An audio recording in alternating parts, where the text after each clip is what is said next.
যে অপুর সঙ্গে সাকিব যখন প্রেম করত বিয়ের আগে, অপু মন দিয়ে একটু শোনো, সেই কাছাকাছি তারা পর্দার দৃশ্যে তখন সাকিবকে সে কিল ঘুষি মারত, তুলে নিয়ে যেত, কেমন লাগতো তোমার?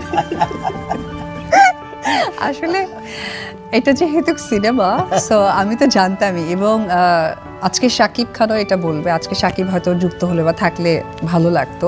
নতুনভাবে একটি ইন্টারভিউতে এবার আসলেন অভিনেত্রী অপু বিশ্বাস মিশা সওদাগর। মিশা সওদাগর জন্মদিন উপলক্ষে এক হয়েছে বাংলাদেশের এই জনপ্রিয় তারকারা। একসঙ্গে প্রচুর মুভি করেছে শাকিব, হিট হতো। তবে সময় বদলেছে, পরিস্থিতি বদলেছে, দর্শকদের টেস্টও বদলেছে। এখন অপু বিশ্বাসকে সেভাবে মুভি করতে দেখা যায় না, তবে তার জনপ্রিয়তা এখনও তিনি ধরে রেখেছে।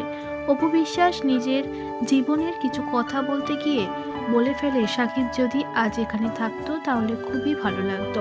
আবেগী হয়ে অপু বিশ্বাস বলে, সাকিবের সঙ্গে একটা সময় অনেক বেশি খুনসুটি করেছি। আমরা খাওয়া নিয়ে চ্যালেঞ্জ করতাম এবং কে বেশি খেতে পারত সেটাও দেখতাম। মিশা সওদাগর ও সাকিব খানের সঙ্গে নাকি খাওয়ার রেস হতো, আর যেটা এনজয় করতো বসে বসে অপু বিশ্বাস। এই ইন্টারভিউতে তাকে পুরনো স্মৃতিতে ভাসতে দেখা যায়।